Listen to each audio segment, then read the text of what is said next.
جو لوگ خوشگمانیوں میں خوشگمانیوں میں تھے، یا ان کی یہ امید تھی یا ان کی یہ آس تھی، بلکہ یقین کی حد تک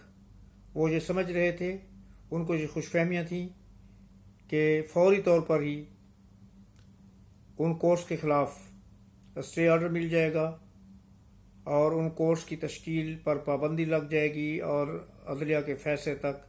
ان کورس میں کوئی ٹرائل نہیں ہوگا۔ تو ان کی یہ خوش فہمیاں بہت جلدی غلط فہمی میں بدل گئیں، اور ان کی خوش فہمیوں کا نتیجہ کچھ اچھا نہیں نکلا، کیونکہ چیف جسٹس صاحب نے 2 دفعہ ووکلا کی درخواست کے باوجود اسٹے آرڈر دینے سے انکار کر دیا ہے، اور انہوں نے کہا کہ اس کیس کا منطقی انجام تک پہنچائیں گے اور اس کا فیصلہ جو ہوگا وہی فیصلہ ہوگا۔ لیکن اب بیچ میں ہوا کیا کہ DGISPR صاحب کی جو کانفرنس تھی، جو پریس کانفرنس تھی 2 دن پہلے، اس میں ایک چھپا ہوا میسج تھا جو جسٹس بندیال صاحب کے لیے اور ان کے جو ہم خیال گروپ کے دوسرے ججز ہیں ان کے لیے تھا۔ وہ میسج بظاہر تو چھپا ہوا تھا، مگر روز روشن کی طرح یہاں بھی تھا، اور سمجھنے والوں کو وہ نوشتہ دیوار کی طرح دیوار پر لکھا ہوا نظر آ رہا تھا، اور غالباً بندیال صاحب نے بھی وہ میسج بالکل واضح انداز میں پڑھ لیا، جس کے بعد ان کی وہ تیزی تراری اور ان کی وہ پھرتیاں جو اس کیس میں تھیں وہ بالکل ختم ہو کر رہ گئیں۔ کسی کو بھی یہ توقع نہیں تھی کہ یہ کیس اتنا لمبا جائے گا، کیونکہ کیس کی سماعت کے پہلی یا دوسری سماعت میں غالباً چیف جسٹس صاحب نے یہ عندیہ دیا تھا اور اپنے یہ کامنٹس دیے تھے کہ ہم منگل تک اس کیس کو کنکلوڈ کر لیں گے اور منگل تک اس کیس کا فیصلہ ہو جائے گا۔ لیکن ہوا اس کے برعکس۔ اب غالباً ان کی ہمت بھی جواب دے گئی ہے جو صرف واحد ادارے میں، وہ ایک ہی ادارہ اب رہ گیا ہے جو پنکی پیرنی کے شوہر کو پروٹیکٹ کر رہا ہے اور ان کے اوپر شجر سایہ دار کی طرح کھڑا ہوا ہے اور سائبان بن کر کھڑا ہوا ہے، ان کو ہر طوفان آندھی دھوپ سے بچانے کی کوشش کر رہا تھا، اور وہ ادارہ تھا عدلیہ کا، عدلیہ بھی خاص طور پر سپریم کورٹ۔ مگر اب انہوں نے بھی غالباً DGISPR کے واضح میسج کو دیکھنے کے بعد یہ فیصلہ کیا گیا ہے کہ بھئی اپنی اپنی نبیڑو، آپ اپنی راہ پر چلیں، ہم اپنی راہ پر چلیں گے، ہم نے بہت کچھ کر لیا ہے، انف از انف، اب ہمیں مزید سے نہیں رہی، ہمیں گنجائش نہیں ہے کہ اب مزید آپ کو ہم اپنی چھتری کے نیچے ہر قسم کی دھوپ اور بارش سے بچا سکیں۔ اور یہ میسج بھی غالباً زمان پارک میں بیٹھنے والوں تک پہنچ گیا اور وہاں پر ایک صفحہ ماتم بچھی ہوئی ہے۔ یہ میسج کیسے پہنچا ہے کہ یہ ضروری نہیں ہوتا کہ کوئی اپنے زبان سے کوئی بات کرتا ہے، اپنے عمل سے بات کرتا ہے، اور اس عمل سے ہر چیز شو ہو جاتی ہے، عیاں ہو جاتی ہے کہ یہ چیز کس طرف جا رہی ہے۔ اب کہاں پر تو وہ سماعت جو کہ منگل یا پیر یا منگل کو کنکلوڈ ہونے کے لیے جا رہی تھی، اب اس کو تاحکم ثانی اس سماعت کو معطل کر دیا گیا ہے، اور عدلیہ میں بھی چھٹیاں ہو گئی ہیں۔ اب چھٹیوں کے بعد کیا ہوتا ہے یہ بھی ہم لوگ اندازہ لگا سکتے ہیں، اور آپ بھی اندازہ لگا سکتے ہیں کہ اب سپریم کورٹ فیز 7 کی طرف جا رہی ہے، اور وہ کچھ کیا کریں گے کہ 2-4 انسٹرکشن دے دیں گے، کچھ ڈائریکشن دے دیں گے، اور ملٹری کورٹس کو کام کرنے کی اجازت مل جائے گی،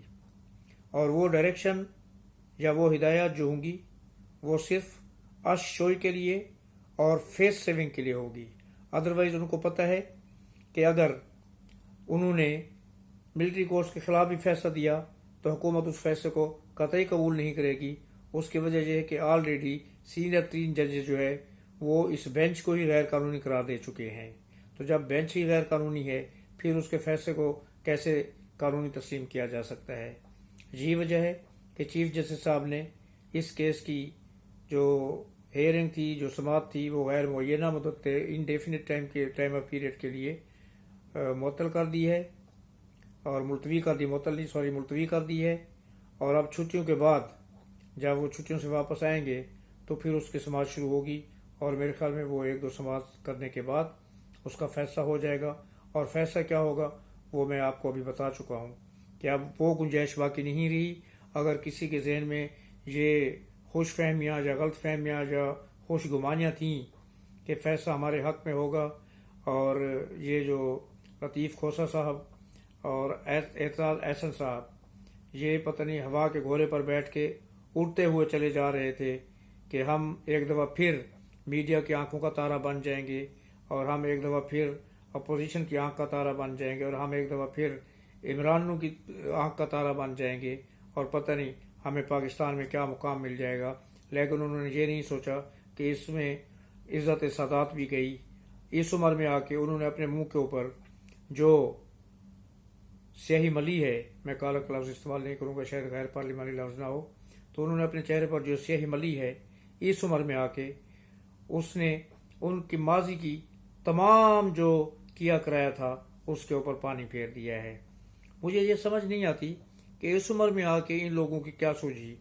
کہ اس پارٹی کے خلاف، اس کی پالیسی کے خلاف یہ چل پڑے جس پارٹی نے انہیں سیاست میں جنم دیا۔ انہوں نے سیاسی جنم اسی پارٹی میں، پیپلز پارٹی میں لیا تھا، اور انہوں نے ان کو کیا کچھ نہیں دیا۔ لطیف کھوسہ صاحب کی اوقات کیا تھی؟ ایک وکیل ہی تھے، اور اب اس پارٹی نے ان کو پارٹی کا سیکرٹری بنایا، پنجاب کا صدر بنایا، ان کو سینیٹر بنایا، ان کو وزیر بنایا، ان کو غالباً اٹارنی جنرل بنایا، اٹارنی جنرل بنایا۔ کون سا ایسا عہدہ تھا جو اس کو جس میں رہ کے انہوں نے اس سے استفادہ حاصل نہ کیا ہو اور اس عہدے کے مزے نہ لوٹے ہوں؟ اور اب آخری عمر میں آ کے جب ان کو پتہ تھا کہ وہ خود ان کو نکالنے لگے تھے، ان کی حرکتیں کچھ ایسی تھیں کہ ان کو آلریڈی شو کاز نوٹس مل چکے تھے اور ان کو پارٹی سے نکالا دیا جانے والا تھا، تو انہوں نے خود ہی ایسی حرکتیں شروع کی کہ یہ پارٹی سے نکل گئے۔ تو مجھے سمجھ نہیں آتی کہ اس بڑھاپے میں اپنے آپ کو ذلیل و خوار کرنے کی کیا ضرورت تھی۔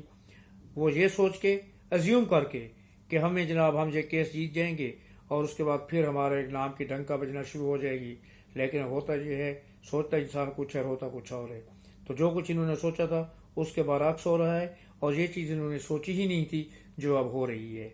کہ ان کے نام کا ڈنکا اب نہیں بجے گا، بلکہ یہ سمجھیں کہ ان کا نام ہی ڈوب کر رہ گیا ہے، اور یہی نظر آ رہا ہے کہ ان کا نام اب ڈوب ہی گیا ہے۔ تو آج کے لیے اتنے کافی، یا زندہ صحبت باقی، تو کل انشاءاللہ پھر آپ کی ایک نئے ویلاگ کے ساتھ آپ کی خدمت میں حاضر ہوں گے۔ اس وقت تک کے لیے اجازت دیجیے۔ اللہ حافظ،